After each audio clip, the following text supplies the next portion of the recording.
Ковид пандемијата ја забрза дигитализацијата во многу сектори, па новинарството мораше итно да се прилагоди кон новите промени. Ова само по себе имаше и позитивни и негативни страни. И македонските и црногорските медиуми за кратко време еволуира и усвоја многу нови дигитални техники. Заменик уредникот на Слободен печат Жарко Јордановски смета дека главен проблем сепак е намаленото присуство на новинарите на местото на настанот. Бидејќи бевме принудени да се префрлиме на работа од дома, тоа истовремено тоа значи работење комплетно онлайн, односно преку интернет. Тоа ја усложни работата во смисла на отсуството на она жива комуникација со новинарите, од една страна, меѓу уредниците и новинарите, од друга страна ја отежна комуникацијата на самите новинари со нивните извори на информации и бевме принудени брзо да усвоиме некои нови техники, технологии, нови платформи да научиме дигитални, да ги користиме помалку или повеќе успешно.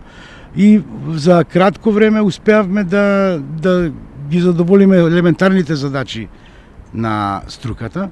Меѓутоа, се почувствува еден пат во отсуството на покривање живи настани, да се биде присутен на местото на настанот, оно што му дава додадена вредност на известувањето кај новинарите. Тоа малку страдаше поради намаленото движење на луѓето. Иако преполовеното присуство во редакциите им ја поедностави работата на новинарите, кај нив остана стравот дека изложувањето на ризик на вирусот создава психолошка бариера при ефикасното извршување на работните обврски. Ако ме прашате што ни ја поедностави работата во пандемијата, ни ја поедностави тоа што на моменти или на периоди одевме во групи и одевме многу помалку луѓе на работа. И наеднаш се среќававме вкупно по 7-8 луѓе во цела телевизија, за да го избегнеме контактот со вирусот и работевме во такви услови и научивме дека можеме и така да работиме и да бидеме продуктивни, дури и попродуктивни отколку кога сме некогаш многу во редакцијата. Недостатокот на маски и средства за дезинфекција се проблеми со кои се соочуваа сите медиуми на почетокот на пандемијата, па Македонското здружение на новинари помогна во границите на своето располагање.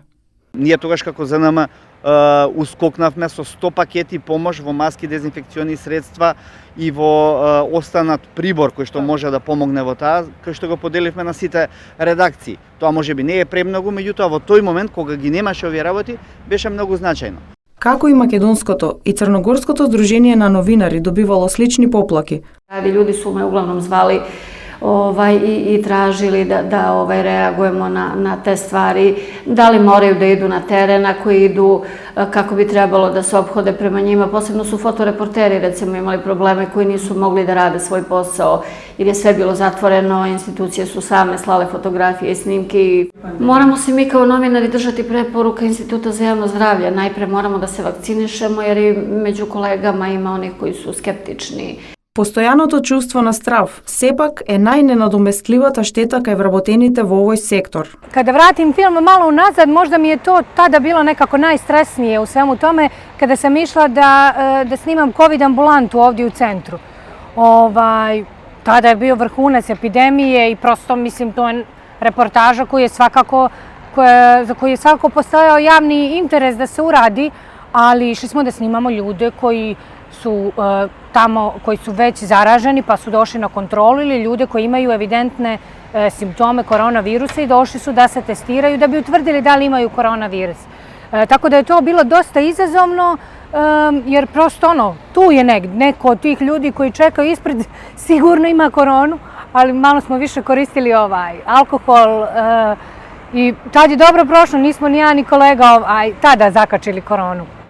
И во Црногорското здружение на новинари стигнаа реакции дека психолошкиот е посебен аспект на кој треба да се внимава.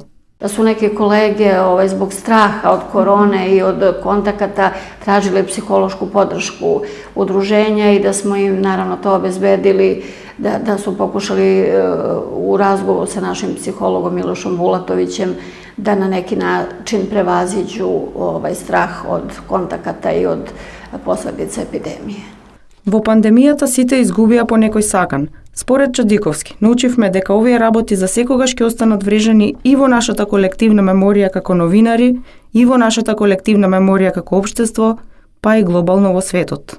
научивме да бидеме поемпатични кон луѓето што загубија свои блиски во оваа пандемија, што се бореа со месеци во болници, кои што ги среќававме секојдневно, дали после тоа што се случуваше после болниците, ги раскажуваа своите искуства. Значи, свативме дека се соочуваме со еден страшен непријател и дека ништо во животот не е толку важно колку што е важно здравието на крајот.